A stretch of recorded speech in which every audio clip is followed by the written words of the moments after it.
दोस्तों दोस्त प्यार कब देखता है दुनिया के रिवाज ये तो अपनी ही दुनिया में खोया रहता है। सिर्फ प्यार करने वालों की बात ही अलग नहीं होती बल्कि इन्हें समझने वाले भी कुछ अलग ही होते हैं। ऐसा ही प्यार राधिका और मनोहर ने किया। तो क्या इनके प्यार को दुनिया ने समझा? आइए देखते हैं। राधिका और मनोहर एक दूसरे से बहुत प्यार करते थे। उनकी जिंदगी एक दूसरे के बिना कुछ भी नहीं थी। एक दूसरे के प्यार में दोनों इस कदर खोए थे कि उन्हें दुनिया की कोई खबर ही नहीं थी। लेकिन उनके प्यार की गाड़ी तब पटरी से उतर गई जब उन्हें पता चला कि राधिका के पिताजी ने राधिका की शादी कहीं और तय कर दी थी।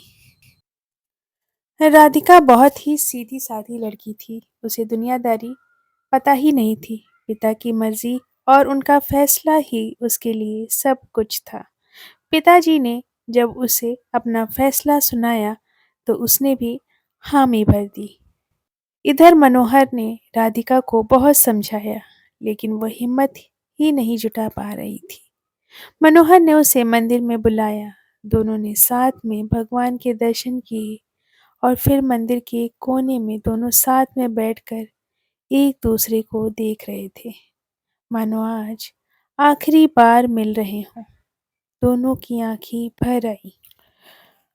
राधिका ने कहा, बस आज ये आखिरी मुलाकात है हमारी, अब नहीं मिलेंगे हम। मनोहर, क्या तुम मेरे बिना रह पाओगी? राधिका, मेरे लिए पिताजी की मर्जी के आगे कुछ भी नहीं है। मनोहर, तो तुमने मुझसे प्यार क्यों किया? राधिका, मेरे जीवन की शुरुआत भी तुम हो और अंत भी, मैं कैसे जी पाऊंगा? राधिका, तुम मुझे कमजोर मत करो, अब कुछ नहीं हो सकता। प्यार करते थोड़े ही हैं, ये तो हो जाता है। अब मैं चलती हूँ। दोनों अपने अपने घरों के लिए निकल पड़ी। 2 दिन बाद राधिका की सगाई थी।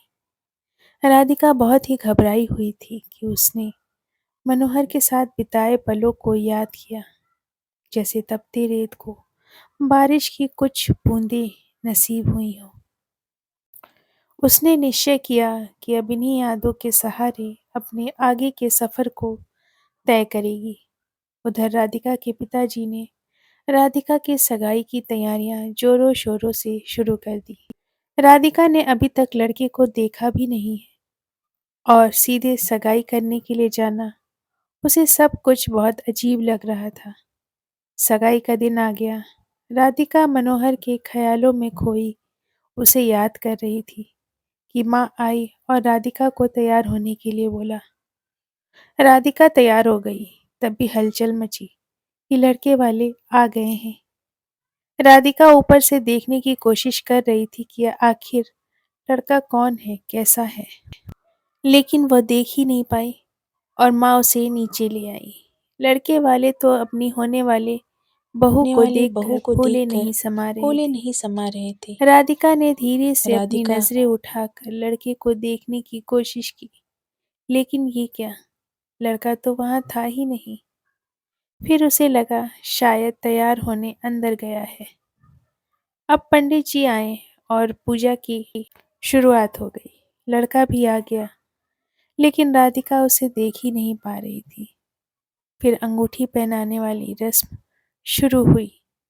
लड़के ने राधिका को अंगूठी पहनाई।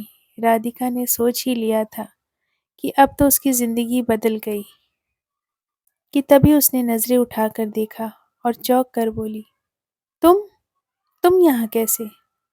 ये कोई और नहीं, मनोहर था। मनोहर हंसते हुए बोला, हाँ मैं। तुम क्या किसी और से शादी करना चाहती हो? राधिका शर्मा गई। तभी पिताजी आगे आए और राधिका से बोले, मेरे लिए तुम्हारी खुशी से बढ़कर कुछ भी नहीं।